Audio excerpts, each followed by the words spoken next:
So The Hobbit, as everyone knows, is a prequel, sort of prequel to the Lord of the Rings trilogy, which needs no introduction. It's one of the greatest trilogies ever made.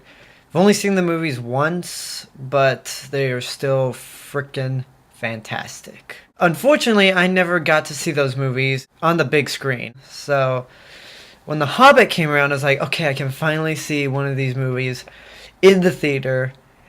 Hopefully it'll be just as good as the Lord of the Rings films. It's good, but let's get into what the movie's about if you don't know what The Hobbit is about. So The Hobbit, An Unexpected Journey, basically follows the adventures of Bilbo Baggins, 60 years before the events of Fellowship of the Ring and the entire Lord of the Rings trilogy.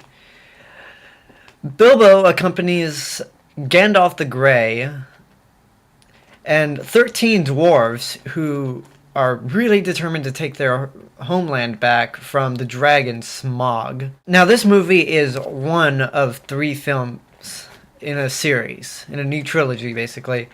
And the reason I should bring this up and why it brings a little concern into me is because a while back I bought the Lord of the Rings book series, and it came with The Hobbit. It's sort of in preparation for this movie.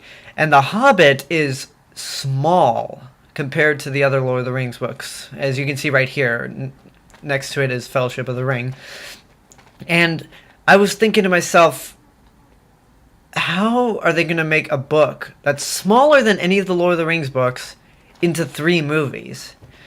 And maybe it's just because it's the first movie, but I don't really see how they can make that small of a book into 3 movies, with the first one being 2 hours and 40 minutes. So, saying that, there are parts in the movie that feel very, very stretched out.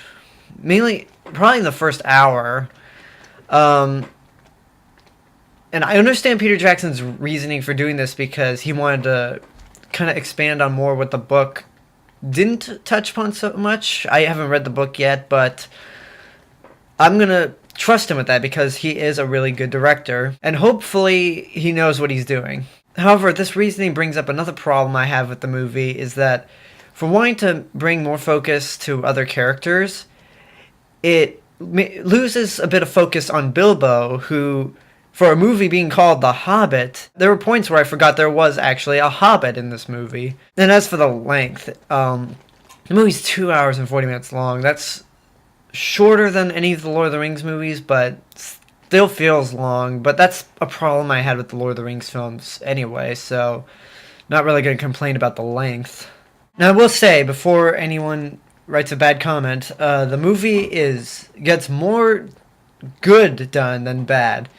The performances are really good. Martin Freeman, who is Watson on Sherlock, is really good as Bilbo. Even though the movie seems to take some focus away from him at times, he's still a really good Bilbo Baggins. The dwarves are good. For a group that I thought would be kind of silly, they're actually pretty cool characters. Sir Ian McKellen is always good as Gandalf, as he was in the Lord of the Rings movies. And another guy who's really good from the Lord of the Rings movies in this movie is Andy Serkis as Gollum. I mean, since technology has gotten really good, especially after Avatar, Gollum looks incredible. And the riddle scene between Bilbo and Gollum, it's a really great scene. I could watch that for a long, long time. The special effects are really good, as they are in any Peter Jackson movie. And the action's really, really exciting. So in the end, I would say The Hobbit, The Unexpected Journey, is, at this point, not convincing me that 3 movies can be made from one book. But it's still really good. It's a welcome return to Middle-earth.